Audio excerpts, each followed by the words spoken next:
This show is pre-recorded and cannot accept your calls, giving you a great opportunity to sit back, listen, and enjoy.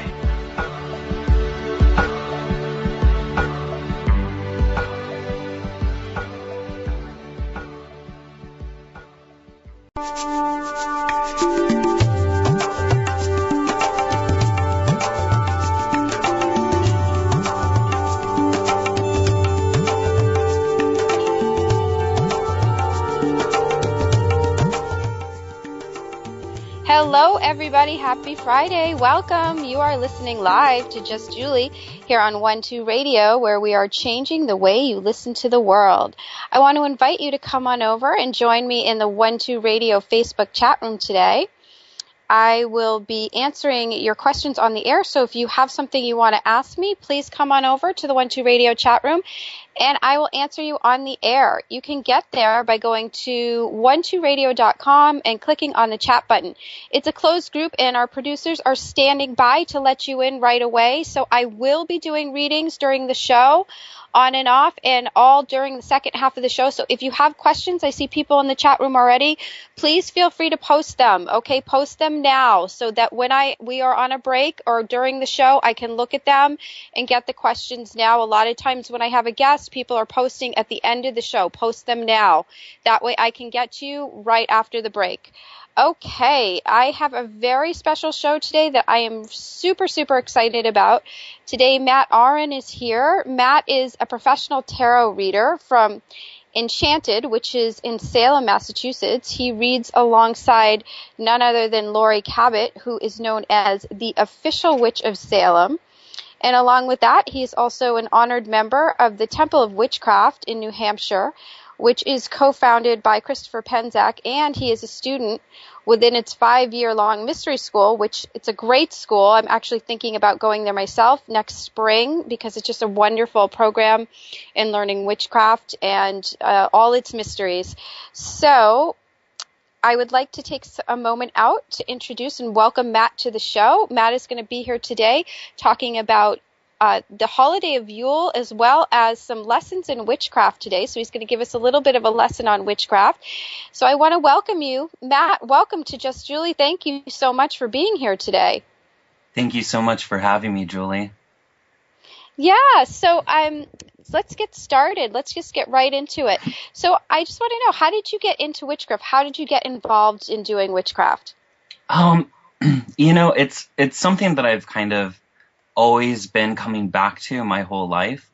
When I was really little, I was really sensitive, and I was raised by my grandparents, and they raised me Pentecostal, which I'm not sure if you're familiar with the Pentecostal Christians or not. I am not. They're the ones who speak in tongues randomly and shake and get, slayed by the spirit. Stuff that's really bizarre, especially if you're a sensitive child. Oh, my goodness, yeah. It's kind of scary to see the energy kind of lashing around. But, I was always kind of sensitive, and, I would see shadows and lights as a child, and I used to lead my friends on little quests through the forests, talking to imaginary friends, and talking to fairies, and making little potions and charms and such. And when I was in elementary school, probably about 6 or 7, I was at the library, and I was flipping through one of those Time magazine books, and the subject was on witchcraft, and I came across a picture of Maxine Sanders of the Alexandrian tradition. And she was, I believe, at Stonehenge along with fellow priests, and I just strongly resonated with that. So I started checking out every book I could in the library on witchcraft, ghosts, whatever, whether it was fiction or not. And that kind of got the school library a little bit panicked, and they quickly removed all of the books because they saw a weird trend of books about witches and magical powers and stuff like that being checked out, even though it was mostly fictional. So interesting. Wow. That is an interesting story. I read that on your bio, that you were so interested in witchcraft that they removed all the books from the library when you were a little a little kid.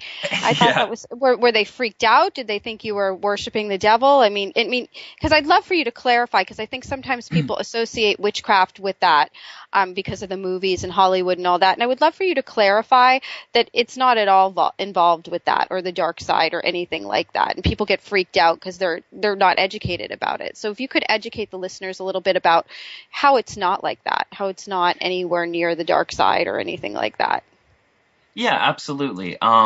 So mainstream media, and they were worse with this in the past, kind of portrayed witches as these Satanist or devil-worshipping cultists. However, in witchcraft, we do not have a concept of the devil. We do not have a supreme evil. That's part of the Christian mythos, which there are Christian witches, but in my form of witchcraft, there is no supreme evil. Our work is usually focused on honoring nature and the cycles of nature and connecting with the divine. And most of the work, I mean, I can't speak for everyone, but most of the work is focused on healing and manifesting and trying not to do harm to others, but help others.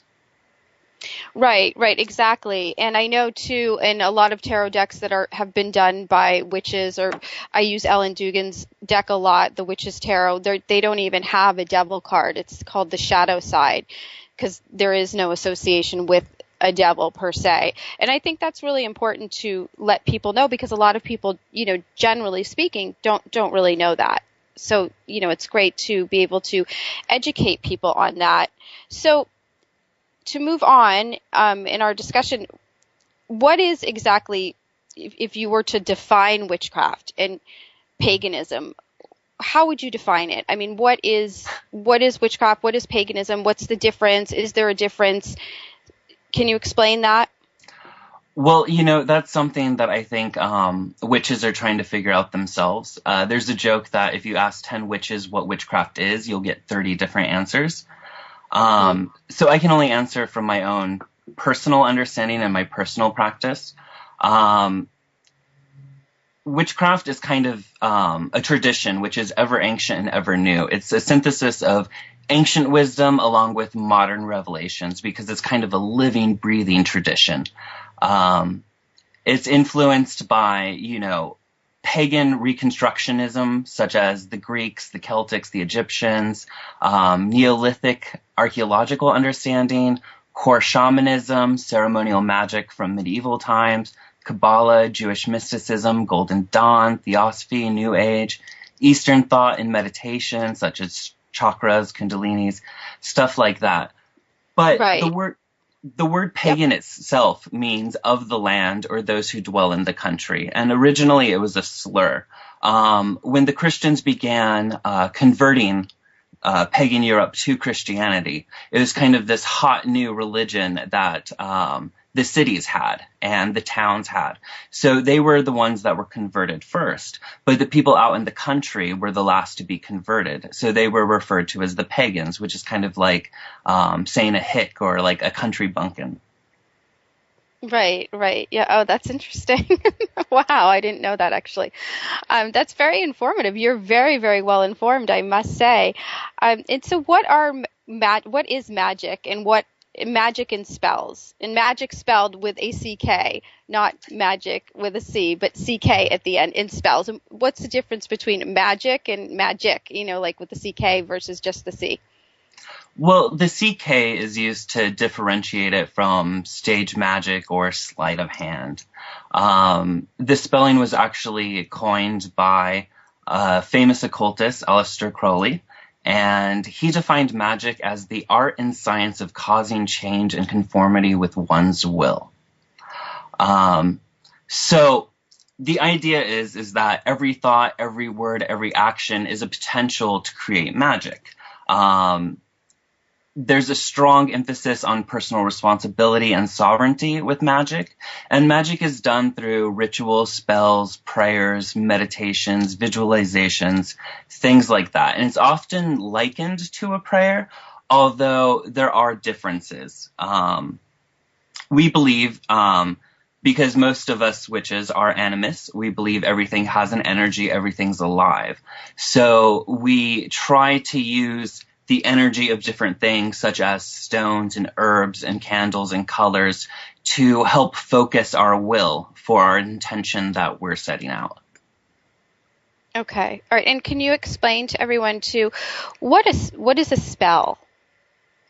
Okay, so a spell is best understood by thinking of prayer. So in the traditional sense, when you pray, you are petitioning a deity to assist you in creating some change. A spell it's considered a science and an art. So there's hermetic principles, understanding the way that reality functions, and trying to tap into that to help manifest your desired intention. And oftentimes, deity and spirits and allies, angels, things like that are petitioned to assist in creating that change. Right. And you know what I'm curious about too, in listening to you talk, and you're so well informed about the subject, is what are the different traditions of witchcraft that you've studied, and what tradition really stood out to you the most, and how have you kind of put that all together in your own practice of witchcraft currently? Well, I kind of started just by reading books, something called eclectic witchcraft, which is not really one tradition or another. When I came back to witchcraft, I was introduced to Christopher Penczak, who runs the Temple of Witchcraft. And his tradition is called the Temple Tradition. And that is probably the most profound to me because the man is a walking, talking occult encyclopedia. But he's so down to earth and humble. That's one of the traditions that I'm studying, one of the main traditions. The other tradition is Sacred Fires, which is a bit more shamanic, a bit more ecstatic. And that is founded by Devin Hunter. And that is more involved with gnosis and personal revelation, as opposed to the Temple of Witchcraft, which is more of a 5-year mystery school, with each year focusing on a different aspect of witchcraft. So like the first year is psychic development, the second one is rituals, magic, spells, the third one is shamanism, fourth one is high magic, fifth one is priesthood training. Right. I mean, I have looked into the different schools, and I have to say, but that by far that's the most impressive. The mystery school is the most impressive curriculum as far as studying witchcraft goes. It really is. It's quite impressive. So yeah. So tell me a little bit about, if you could share with the listeners a little bit about the Wheel of the Year. Yeah, absolutely. So witches usually tend to try to align themselves with the cycles of nature and with reality. So we follow the movement of the stars, the sun, the moon, the earth. And we have 8 main celebrations that focus on the sun and the earth cycles. There's 4 fire festivals, which are kind of focused on the earth itself, which comes from the Celtic cultures. And we have 4 solar festivals, which are stemmed from the Teutonic cultures. And these are the equinoxes and solstices. So, okay. Mm-hmm. Oh, nothing. No. I was just saying, I was agreeing. Sorry about that. Okay, so a solstice, for anyone who's not quite sure, is 2 points of the year when the tilt of the Earth's axis reaches a maximum angle compared to the sun, and it begins to move back the other direction. Whereas an equinox is when the Earth moves around its orbit and reaches 2 points during the year where the tilt of its axis causes it to be straight relative to the sun. So these holidays, these 8 celebrations, are called Sabbaths. And the 8 Sabbaths compose what we call the Wheel of the Year. And the Wheel of the Year is kind of a mytho-poetic expression of how we see divinity through a god and a goddess aspect, and their cycles of birth and love and death and rebirth, kind of honoring and attuning ourselves with the cycles of the earth, sun, moon, and stars. Right. And what are the 8 Sabbaths? Okay, so it starts with Samhain, which is known more popularly as Halloween. At least that's the Christianized version of it. And then it's Yule, which is Christmas. Then in February we have Imbolc. In March we have Ostara. In April we have Beltane. In June we have Litha. In August we have Lammas or Lunastad. And in September, we have Maven. Wow, that's really interesting. Very interesting. So can you tell me a little bit more about Yule, the sun, and the solstice? Sure, absolutely. Yule is a Sabbath which is celebrated on the winter solstice. It is the shortest day of the year and the longest night. So the days after the winter solstice, the days begin to increase in length. And so we take this as a mythopoetic way of celebrating the rebirth of the divine masculine as a child of light, who brings increasing light with his birth. So in this kind of mythopoetic setting, the goddess gives birth to the child of light and continues either her sleep or her journey in the underworld, which is, kind of a poetic way of saying why we're in winter. Yule tends to be a celebration of life. When things, if you really think of our ancestors, this is when things were darkest, when things were the harshest. Even nowadays, in winter, people get severe depression, especially around this time of the year. So this holiday is all about, focusing on the inner light within you and trying to keep that going throughout the year, and understanding that even though this is the day where we have the most darkness and the least light in the day, that, it's transitional. It will get better. There will be increased light. Right. In Yule, the winter solstice starts on the 21st. Is that correct? I believe so. Yes. Okay. December 21st is the actual solstice.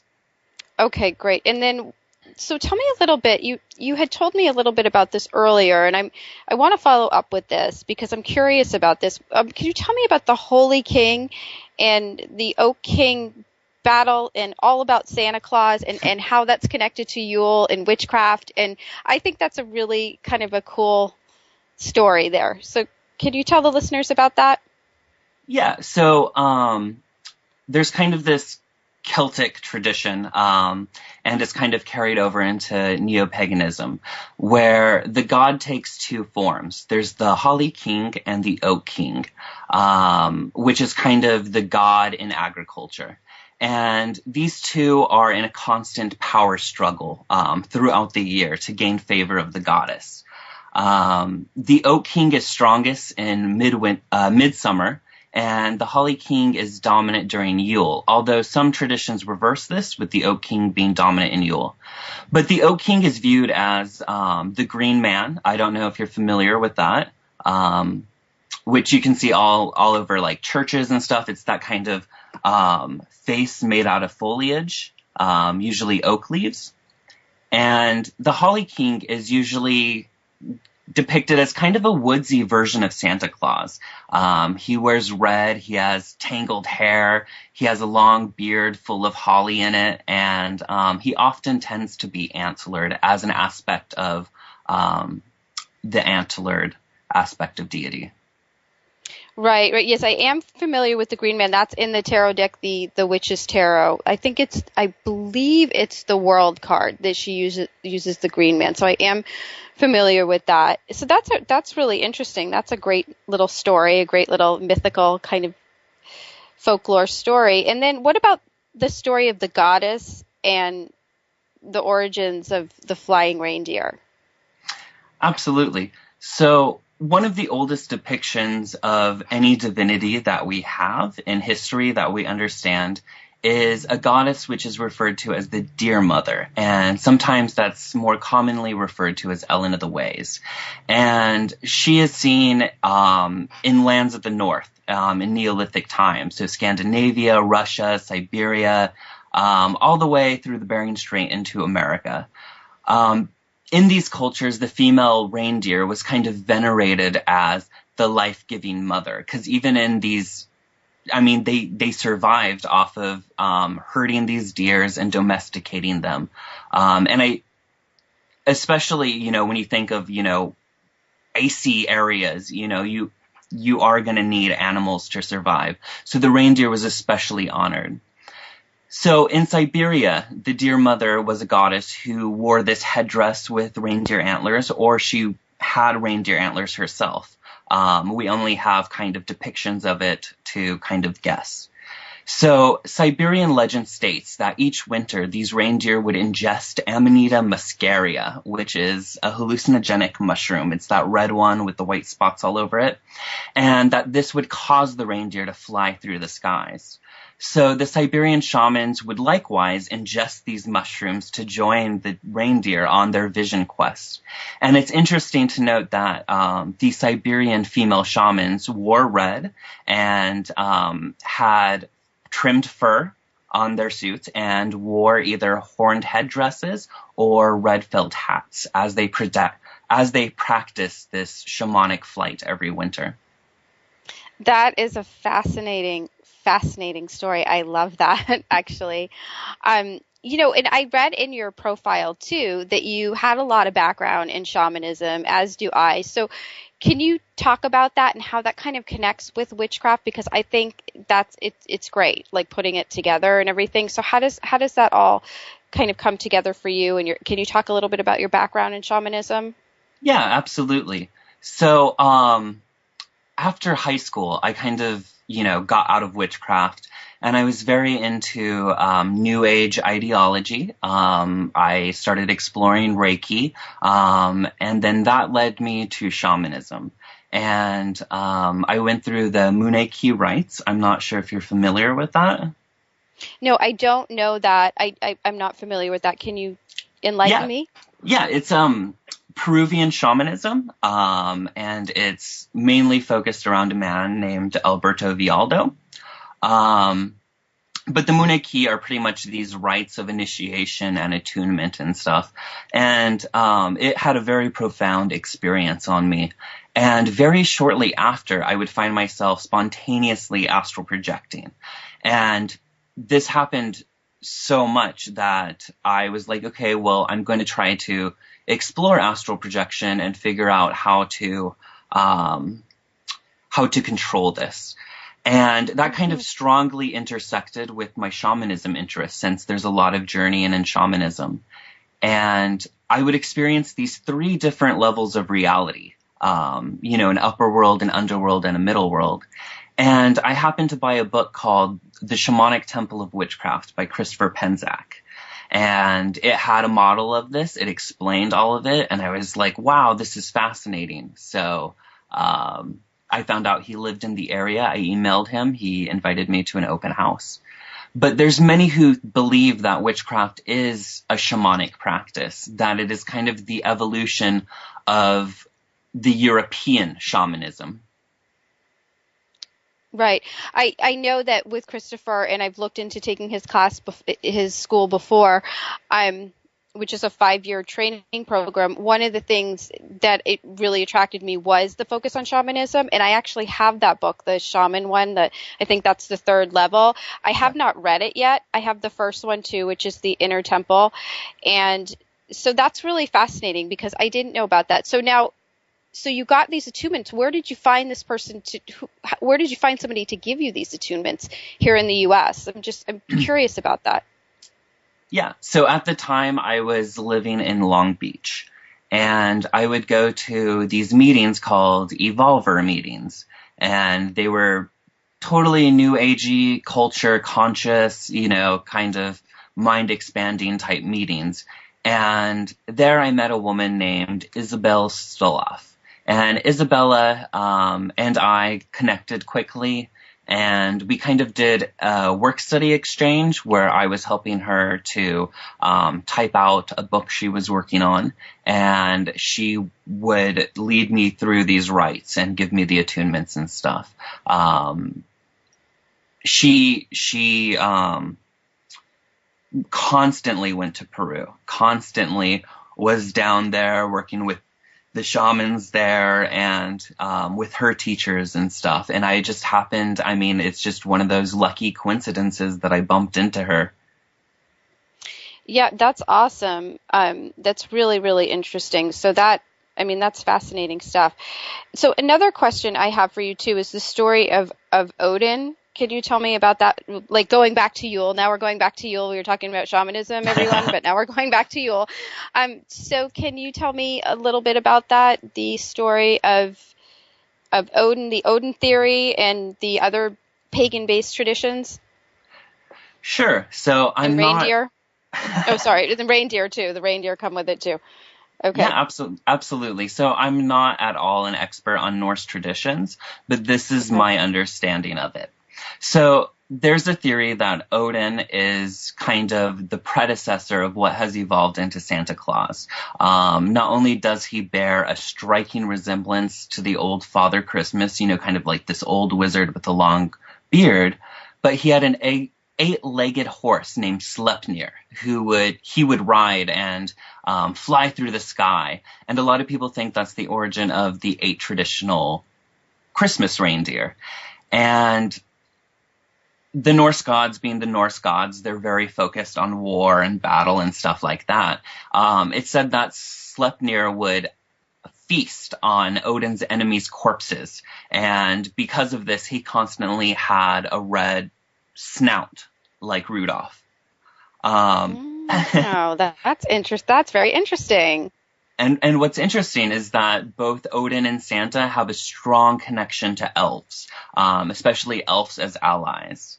And during the winter months, children would fill their boots with straw for Sleipnir as he came by, and they would set their boots on the heaths. So Odin, thanking them in this tradition, would fill those boots with toys and candies as a thank you. And over time, these boots were slowly replaced with stockings. And, the Norse had other celebrations which have kind of trickled down into Christmas, such as caroling and decorating their homes with evergreens and things of that nature. Okay.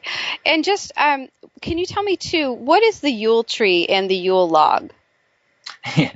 Yeah, absolutely. So it's kind of funny.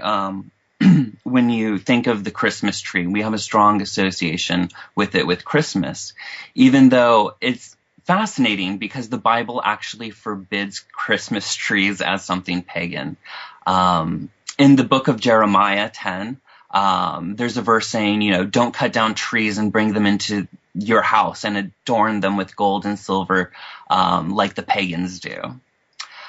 But essentially what the Yule tree was kind of a symbol of reality. At least that's how I understand it. So the lights and the ornaments would symbolize the sun and the moon and the stars as they looked upon the tree of life.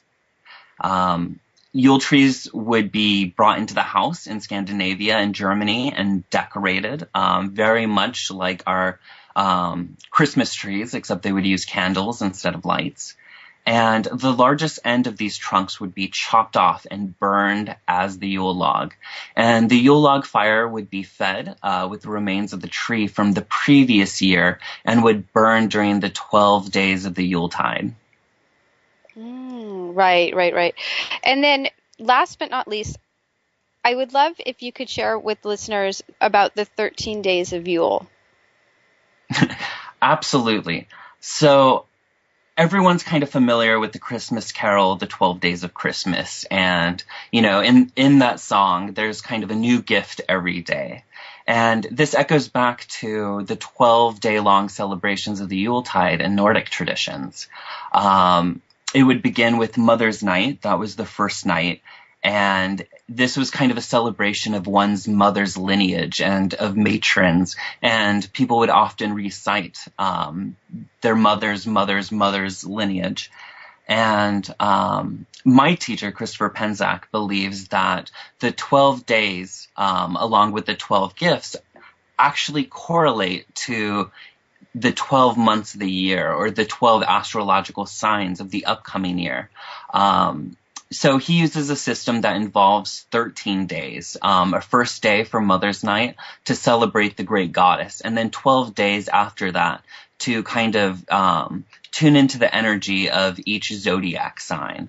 So he's created a ritual and meditation for people to do where you honor the goddess and bring your inner child of light to these 12 different aspects of divinity as it relates to the zodiac, so that you can receive various inner gifts and blessings.